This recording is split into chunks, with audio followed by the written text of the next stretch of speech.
Hello everyone. Hello everyone.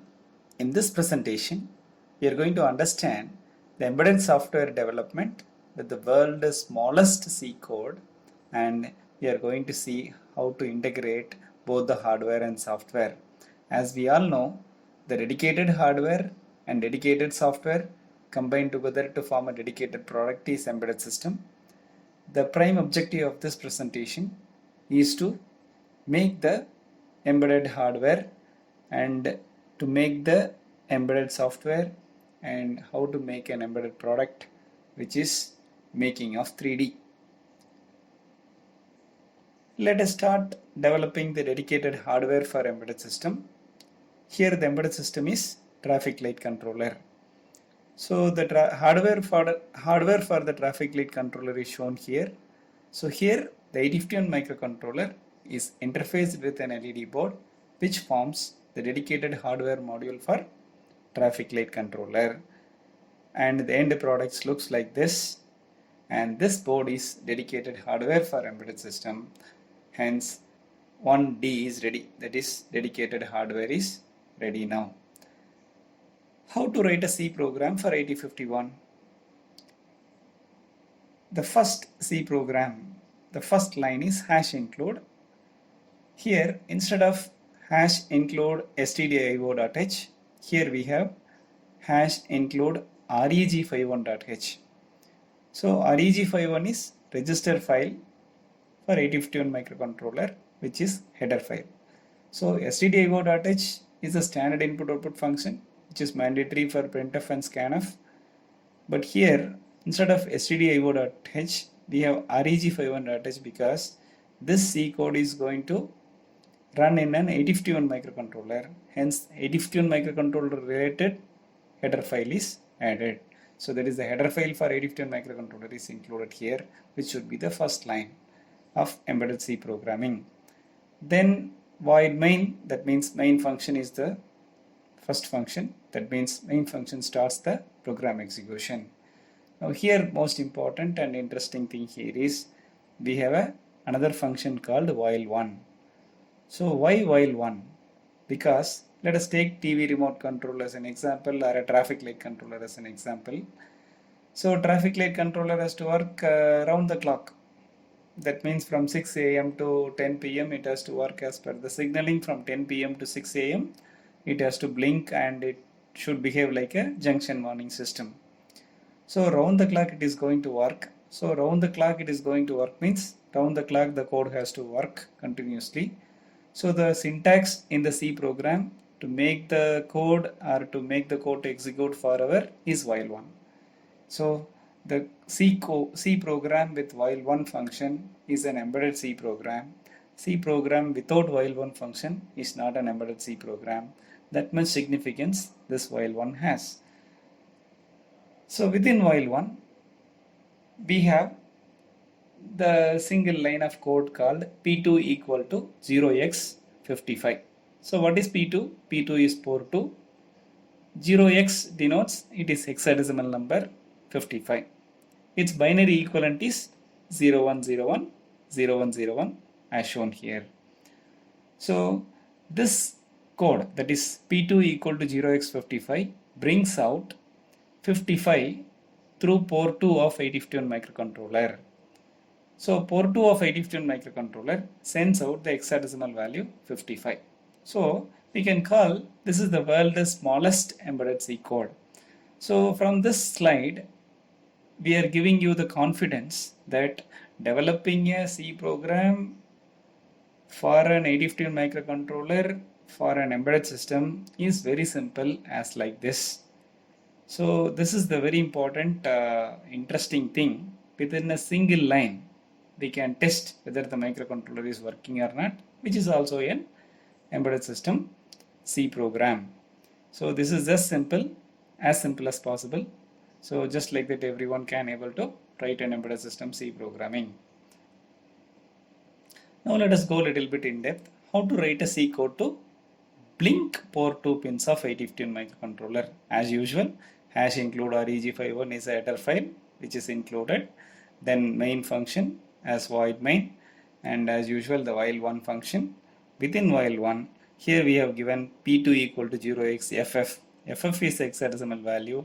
Its binary equivalent is 1111 1111.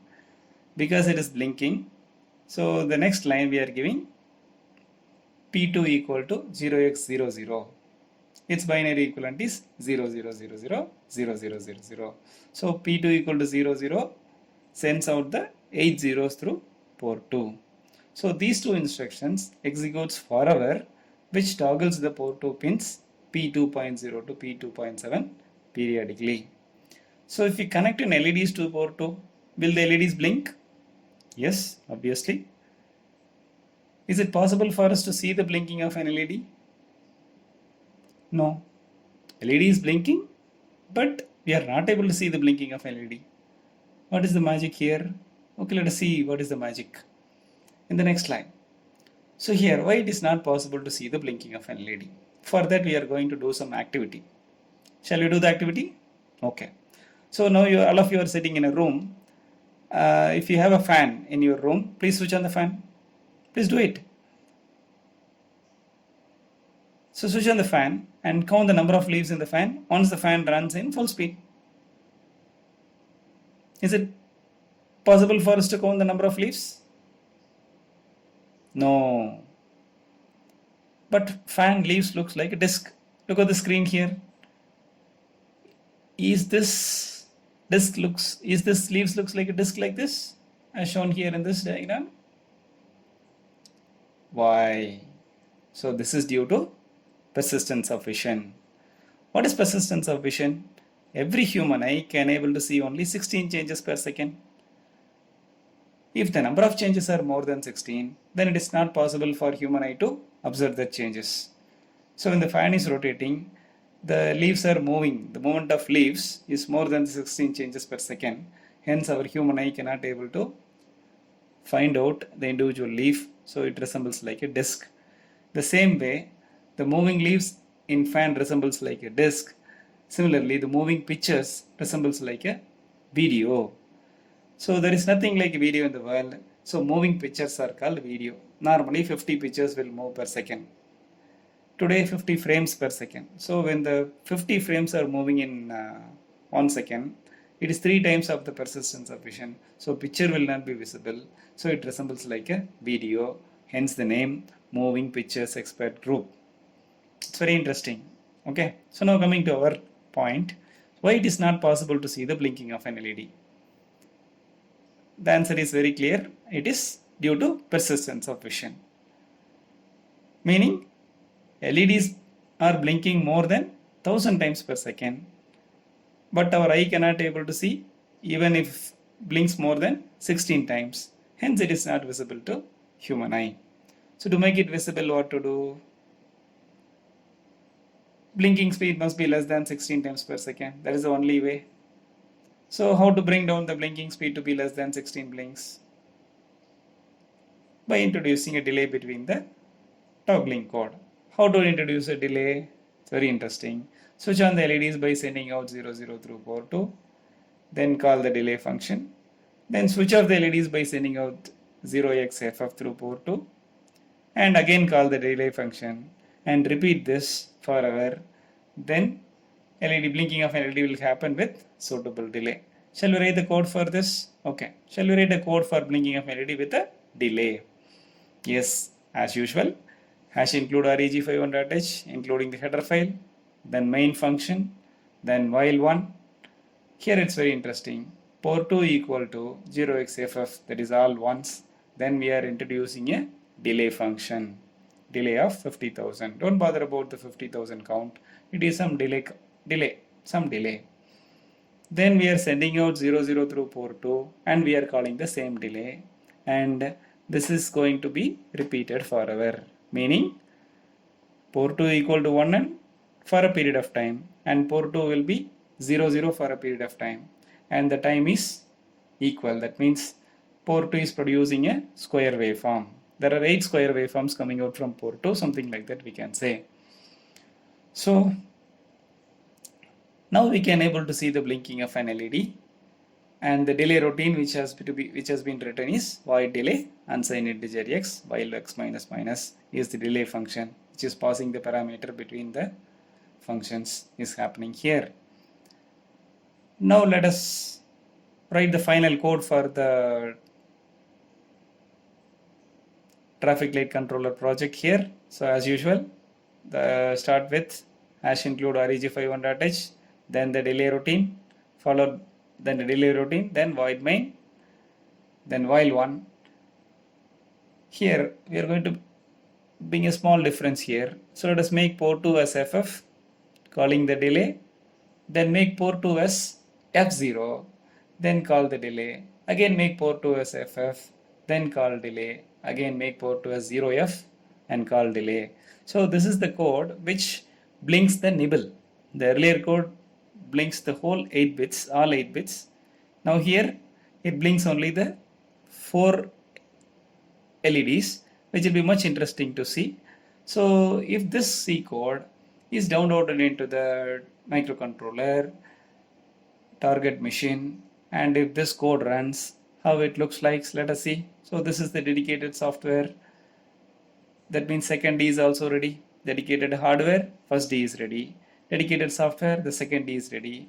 So when both dedicated software and dedicated hardware are integrated together, so it will produce an output like this. Let us see how we are getting the output here. Wow, now the LEDs are blinking. Look at this. Only 4 LEDs are glowing, another 4 LEDs are blinking those eyes. Fantastic. So 8051 microcontroller through port 2, the data goes out and LEDs are blinking. Yes, embedded system is working. Fantastic. That's great. The third D is also ready. Yes, dedicated product, third D is ready. Very nice. Now we are very much interested to understand how the C program what we have written has become a machine language program, how it goes inside the microcontroller, how it blinks. That has to be discussed in a better way. So the integrating this dedicated hardware and dedicated software which becomes a dedicated product, thus 3D is embedded system. Fantastic, right? Now let us see this slide. Here, this is the tool chain for building embedded software. The C program what we have written right now is available here. There is a software tool called Cross Compiler. With the help of Cross Compiler, our C program has become the object file. If we are interested to write an assembly language program, yes, we can write an assembly language program. There is another software tool called Cross Assembler.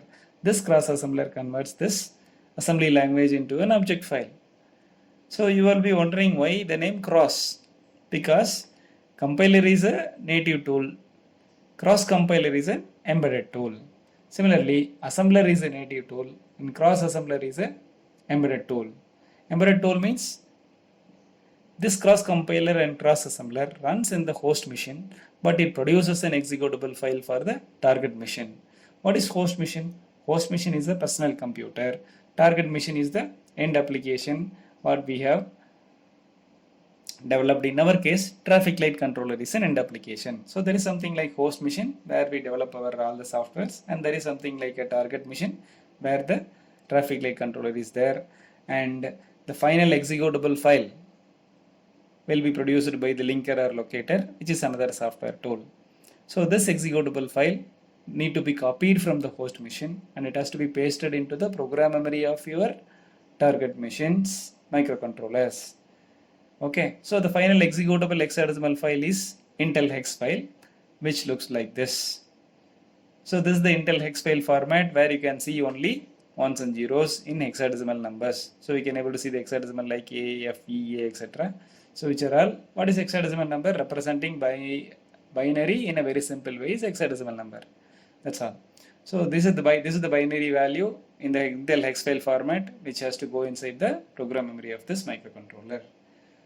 So the C program that what we have written is becoming like this machine language because of the tools like cross compilers, linkers or locators, and lot more tools are there, which is very important for us to know, which are hidden. Okay. So now how to design and develop a software for embedded system. So there are a lot of tools that we have seen. like cross compilers, cross assemblers, linkers or locators, and we can simulate, we can debug, etc. So all the necessary software tools are integrated together and available as an environment to design and develop an embedded product, which is called as integrated development environment. There is something like an IDE which encloses all the necessary software tools for embedded system design. So meaning embedded software engineer must use only IDE for developing embedded software. So with the help of an IDE, we can write a code in C language, we can write a code in assembly language, we can compile the code, we can assemble the code, we can debug, simulate and test those codes in the host machine, which is our personal computer or laptop. If you are good in using IDE, then we are a good embedded software engineer. For 8051 microcontroller, the embedded system design, Keil IDE is most widely used. So Keil is from ARM company, hence Keil IDE is most widely used integrated development environment for developing 8051 based softwares. Now here in this slide we are going to see the host machine. So personal computer is a host machine, and the traffic light controller is our target machine. So the software that what we develop in the host machine must be copied and pasted into the program memory of your 8051 microcontroller's target machine.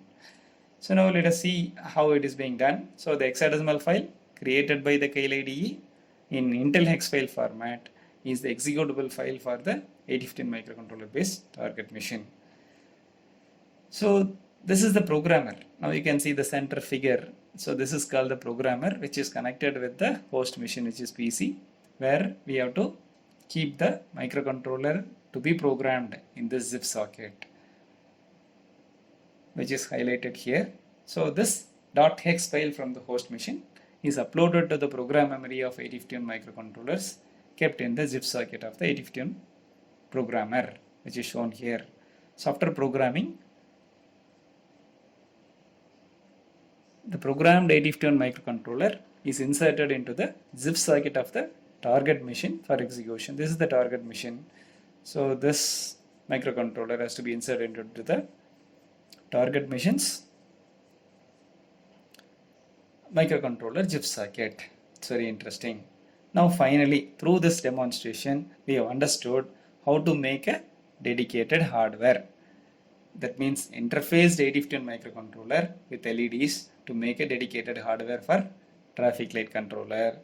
And the C code, what we have written, you can see in this box, the small hash include reg51.h, void main, while 1 and p2ffn00 in host machine, which is dedicated software for traffic light controller. And microcontroller executable hex file is created by the Keil IDE in the host machine, which is uploaded into the program memory of the 8051 microcontroller through a programmer. This process is called as hardware software integration. Now, after integrating the hardware and software, working prototype of dedicated product is ready, thus 3D is made. Shall we see once again how the dedicated product is working? Yes, this is a dedicated product, which is traffic light controller. The working of the traffic light controller is, once again we are going to see, yes, it is blinking. So the celebration starts. So embedded system development is more comfortable for all of us. So thank you very much.